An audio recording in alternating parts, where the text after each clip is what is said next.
autonomeado como presidente vitalício, senhor de todas as bestas da terra e peixes do mar e conquistador do Império Britânico. Na África, Idi Amin é uma das personalidades mais extravagantes e condenadas da história recente africana. De soldado a serviço da coroa britânica em Uganda, a feroz presidente que expropriou e expulsou britânicos e demais estrangeiros do país. Sua lembrança é uma de violência e conflito. De ser leal ao Ocidente, Israel passou a servir a Líbia e a União Soviética enquanto a economia de seu país afundava. Uma figura enigmática que hoje vamos conhecer. Aqui é Reinaldo Carrillo, bem-vindos à Nova Enciclopédia. E convido vocês a deixarem seus comentários, a curtirem o vídeo, a compartilhá-lo com seus conhecidos. E que nos apoiem no nosso Patreon, que podem encontrar abaixo nos comentários.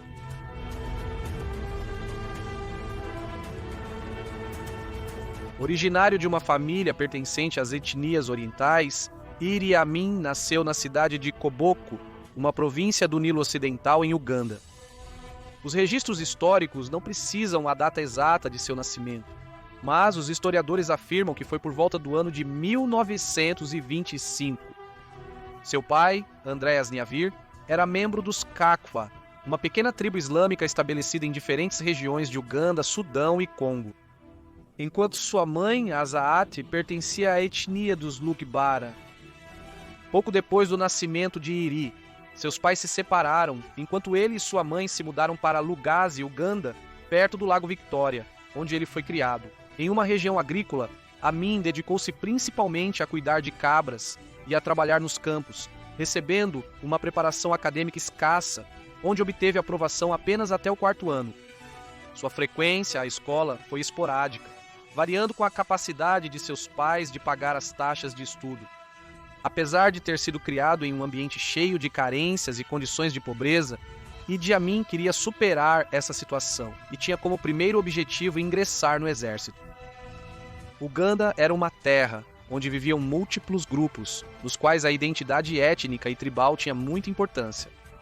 Na zona dos Grandes Lagos, foram formados desde o século XIV diversos reinos.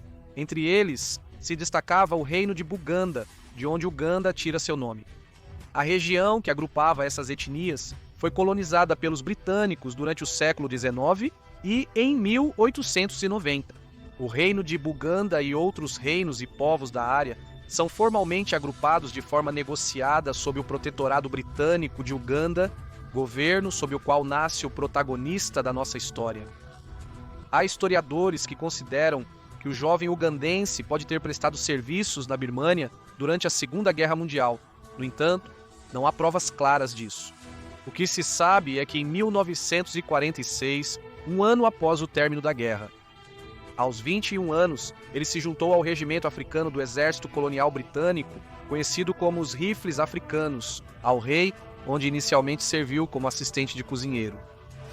Era um homem alto, muito robusto e especialista no uso da força, onde, graças à sua determinação, rapidamente foi promovido dentro das forças militares.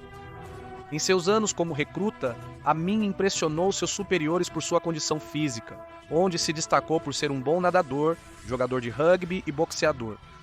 Ganhou o campeonato de boxe de peso pesado de Uganda e ostentou o título durante 9 anos consecutivos. Seus 1,93 metros de altura e mais de 100 quilogramas de peso foram um importante apoio para isso.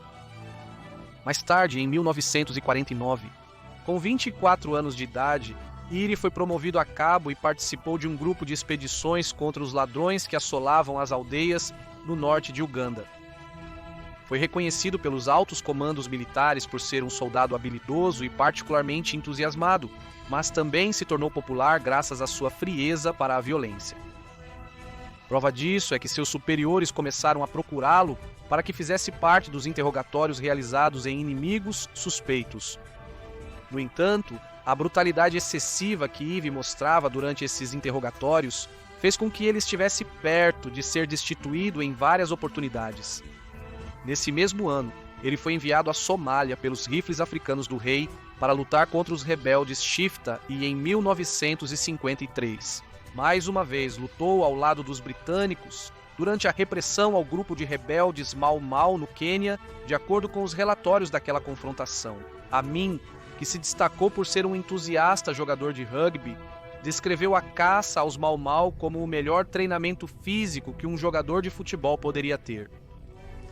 Para 1959, alcança a patente de sargento-mor, o posto mais alto que um soldado negro poderia alcançar sob o domínio colonial.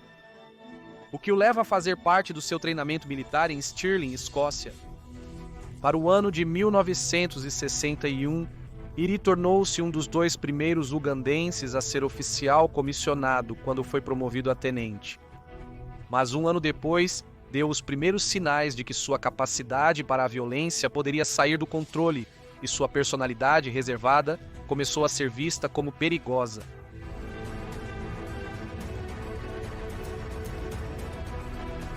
Em 1962, no comando das tropas dos rifles africanos do rei, realizou a chamada Massacre de Turkana, uma operação que tinha como objetivo controlar o roubo de gado por parte dos membros das tribos, na região de Turkana, no Quênia.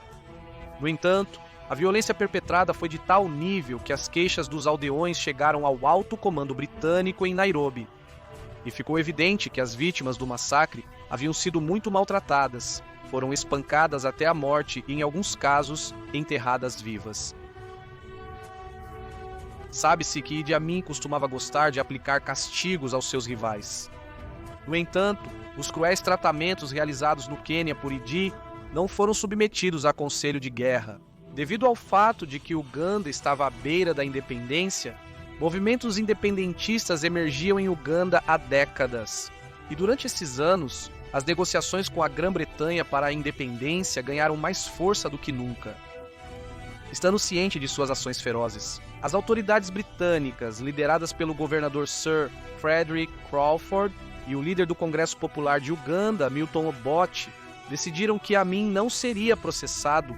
Obote limitou-se a criticá-lo publicamente e providenciou para que ele recebesse mais treinamento militar no Reino Unido. Depois de mais de 70 anos sob o domínio britânico, Uganda finalmente obteve sua independência no dia 9 de outubro de 1962. Assim foram realizadas as primeiras eleições e Milton Obote tornou-se o primeiro-ministro da nação, e o antigo rei Mutebi Mutesa II tornou-se o presidente do governo. Nesse mesmo ano, em Luganda, independente, Amin é promovido a capitão e, em 1963, recebe a patente de major. Além de ser selecionado para participar do curso de comandantes na Escola de Infantaria de Wiltshire, na Grã-Bretanha. Apesar de sua falta de instrução acadêmica, Iri provou ser um dos comandantes militares mais capazes de Uganda. A partir daí, a carreira militar de Iri. Amin se posicionou nas altas esferas de poder do país após estabelecer uma estreita associação com o primeiro-ministro Obote. Para 1964, Amin foi nomeado subchefe do Exército e da Força Aérea da Nação com a patente de coronel, fortalecendo sua influência em Uganda. Por sua vez, começa no país uma disputa entre os partidários de um Estado centralizado e aqueles que estavam mais a favor de uma federação com o maior papel dos reinos tribais locais. Além disso, 2 anos depois, em 1966, Obote e Amin foram denunciados por estarem envolvidos em um caso de contrabando de café, ouro e marfim para fora da República Democrática do Congo. Diante de um chamado para investigação pelo presidente de Uganda e antigo rei, Edward Mutebi Mutesa II, que classificou a ação do primeiro-ministro como ilegal. Obote decide destituir o presidente de seus cargos, suspender a Constituição e se instala como presidente executivo. No ano seguinte, proclama a República e os reinos tradicionais são abolidos. Depois de assumir o poder total de Uganda em fevereiro de 1966, o líder ugandês Obote colocou Amin como seu braço direito e concede a ele, além disso, o comando total das Forças Armadas, enquanto que no ano 68 o promove a general de divisão. Amin tinha cada vez mais controle das Forças Armadas e, de forma oculta, a ideia de assumir o controle do país o inundava. Foi assim que ele tomou a decisão de começar a recrutar e promover pessoas que seriam leais a ele dentro das fileiras do exército, especialmente da região do Nilo Ocidental. Por sua vez, Ele se apoiou nos recursos obtidos do contrabando e do fornecimento de armas para os rebeldes do sul do Sudão, a quem estava apoiando. Esses movimentos começaram a quebrar a confiança entre ambos, e Obote começou a duvidar da lealdade de seu braço direito, Amin. Para 1969, as divisões sociais e étnicas em Uganda se aprofundaram a ponto de o governo de Obote se tornar mais dependente apenas das Forças Armadas como suporte para manter seu poder. Para ratificar a ordem, grupos militares se mobilizaram contra sindicatos, cooperativas dos povos, contra os ladrões de gado, contra os militantes da oposição e contra os estudantes. O presidente ugandense também se encarregou de dividir o exército em duas facções, de acordo com linhas étnicas. As estruturas das tropas de Milton Obote eram formadas por soldados nilóticos, ou seja, na sua maioria das etnias Acholi e Lango. Enquanto isso, por sua vez, Amin contava em suas fileiras com membros predominantemente das etnias do Nilo Ocidental, especialmente aqueles que provinham do Sudão. Diante da hostilidade e das tensões que existiam entre ambos, o presidente ugandense tentou limitar a base de poder de Amin, degradando seu cargo dentro do exército. E Amin, por sua vez, convenceu-se de que estavam tentando neutralizá-lo. Como consequência do crescente controle ditatorial de Obote e sua impopularidade entre o povo ugandense, Amin se preparou para que qualquer tomada de poder de sua parte fosse vista como uma espécie de libertador popular. Antes de viajar para Singapura em janeiro de 1971 para participar de uma conferência de líderes da Commonwealth, o presidente Obote, em meio a essas lutas pelo poder, denuncia Amin e pede explicações por 2 pontos: 5 milhões de libras esterlinas que haviam sido gastas pelo exército. Mas diante do que parecia uma iminente prisão contra ele por desvio de fundos, Idi Amin decide dar suas explicações pouco depois. Embora não fossem as explicações que Obote esperava,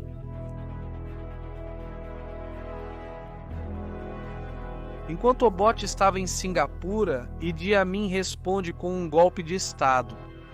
Sem maior resistência, assume o controle de Uganda e se declara presidente. 25 de janeiro de 1971. Inicialmente, suas ações foram aplaudidas por parte da opinião pública dentro e fora de suas fronteiras, que viam com bons olhos o fato de ele ter derrubado o regime de Obote, que era visto como tirânico, a libertação de muitos presos políticos e a decisão de Amin de permitir que o corpo do antigo rei Mutesa II retornasse da Inglaterra para ser enterrado com todas as honras foram medidas populares. Em seu momento, o Ocidente foi seu aliado mais firme em seu primeiro ano de governo. Ademais, a polícia secreta ugandense foi extinta. Mas ao mesmo tempo, Amin se encarrega de formar os chamados Esquadrões da Morte, sua própria polícia, para perseguir os seguidores de Obote e erradicar qualquer perigo que pudesse desestabilizar as aspirações de seu mandato, especialmente das etnias que buscavam tirá-lo e que tentaram tirá-lo do poder em diferentes momentos durante seu mandato. Entre as forças de segurança interna que ele formou estão a Unidade de Segurança Pública e o Escritório de Investigação do Estado, juntamente com a Polícia Militar. As organizações criadas pelo líder ugandense causaram medo em todo o país por sua perseguição, repressão e neutralização de dissidentes e grupos étnicos adversos. Houve notáveis membros da sociedade ugandense que pagaram com a vida por serem vistos como inimigos, como o antigo primeiro-ministro e chefe dos tribunais ugandenses, um arcebispo anglicano, o antigo diretor do Banco Central de Uganda, um vice-reitor universitário e 2 ministros de seu próprio gabinete. O hotel Nile Mansions, localizado em Kampala, a capital, tornou-se popular como centro de interrogatórios e tratamentos cruéis de Amin durante seu regime. Suas precauções extremas logo se transformaram na paranoia desenfreada que alguns governantes desenvolvem. E quando os excessos de seu governo vieram à tona, a euforia com a qual ele foi recebido logo se transformou em medo e incerteza. E embora ele tenha prometido que estaria provisoriamente no cargo enquanto eleições livres fossem realizadas, tal promessa nunca foi cumprida. Para 1972, o ex-presidente Milton Obote, que havia se exilado na Tanzânia, tenta retomar o controle do país por meio de um golpe militar, mas não teve sucesso. Seus apoiadores pertenciam aos grupos étnicos Acholi e Lango, a quem Amin considerava inimigos pelo poder. Posteriormente, após a tentativa fracassada de golpe, Amin ordena a execução de centenas desses oficiais e soldados dentro de seus quartéis e também responde bombardeando cidades da Tanzânia. Quando surgiram as notícias das primeiras execuções dentro dos quartéis, muitos assumiram que o derramamento de sangue se limitaria apenas ao exército, mas não foi assim. E as punições se estenderam a milhares de civis desses grupos étnicos aos quais pertenciam esses oficiais. E Obote. Ao finalizar seu primeiro ano no cargo, as forças de segurança de Idi Amin haviam acabado com a vida de aproximadamente 10 mil ugandenses. Durante os anos seguintes, dezenas de milhares mais se tornaram vítimas de seu governo, enquanto outros buscaram refúgio nos países vizinhos ou se esconderam em Uganda. De acordo com a agência P, os cadáveres foram tantos que tiveram que ser jogados no rio Nilo porque não havia túmulos suficientes. Em várias ocasiões, Gide ordenou execuções públicas televisionadas de indivíduos que eram considerados uma ameaça ou simplesmente que ele sentia que conspiravam contra seu regime. Amin também assumiu em 1972 uma política que chamou de guerra econômica, expropriando massivamente os negócios de asiáticos e europeus para distribuí-los a seus seguidores. Igualmente, ordenou a expulsão da população de origem asiática de Uganda, que era parte de uma importante classe empresarial indo-oriental que ascendia entre 50 e 70 mil pessoas. E deu-lhes 90 dias para deixar o país, o que provocou uma forte deterioração da economia, quando a indústria, a agricultura e o comércio desmoronaram sem os recursos e os gerentes adequados para sua gestão. Naquele ano, também rompeu relações diplomáticas com a Grã-Bretanha e nacionalizou 85 empresas britânicas. Isso foi seguido pela expropriação de extensas terras, incluindo mais de 5.600 empresas, fábricas e fazendas, além de 400 milhões de dólares americanos em bens pessoais. Depois, expulsou conselheiros militares israelenses que o haviam apoiado e tornou-se um crítico aberto de Israel, rompendo assim relações com esse país, que havia sido um de seus aliados mais próximos. No início, Idi acusa o governo israelense de alterar a ordem em Uganda. Por essa razão, também ordena a todos os israelenses que abandonem o país. Essas ações lhe renderam uma má imagem a nível internacional e chamaram a atenção da mídia estrangeira para as condições de vida do povo de Uganda. Frente ao Ocidente anglo-saxão, que começa a ver seus interesses ameaçados nesta região, Idi começa a romper laços e estabelecer vínculos mais estreitos com governos como os da União Soviética, Arábia Saudita e Líbia, que era governada por Muammar Gaddafi.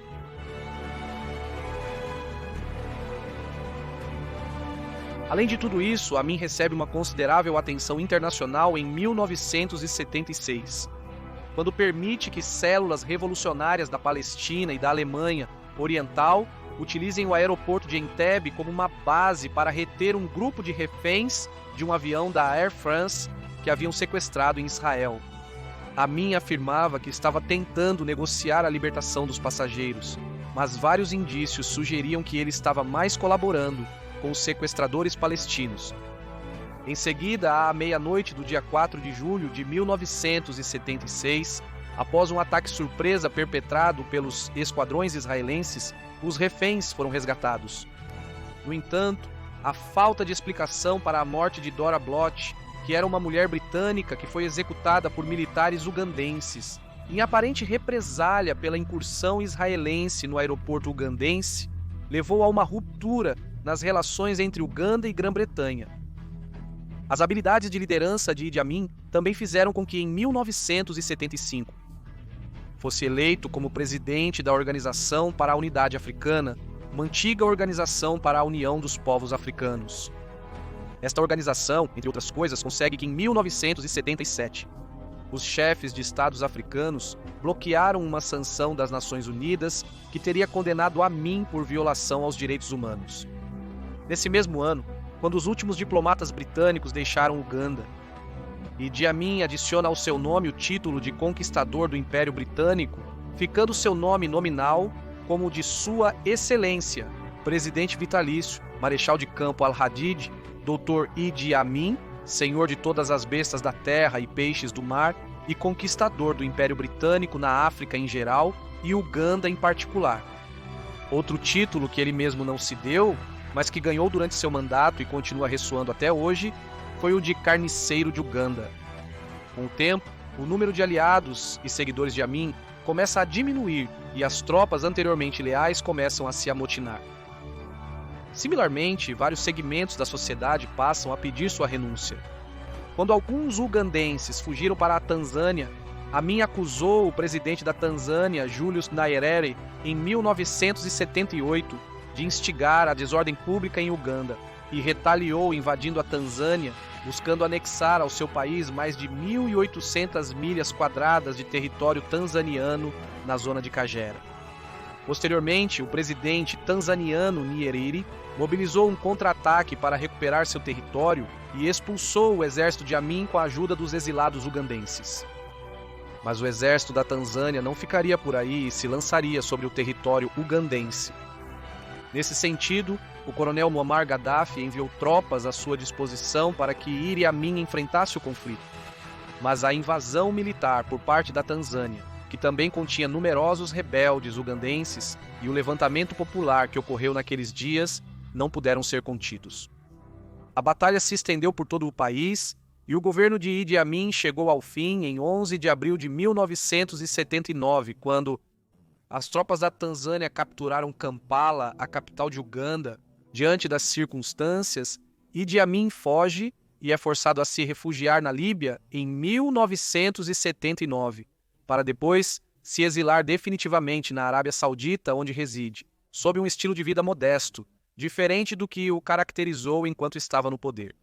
Após tentativas fracassadas de retomar o poder, em 16 de agosto de 2003, Idi Amin morre em Jeddah, Arábia Saudita, aos 78 anos de idade, após passar várias semanas em coma, devido a uma falha renal.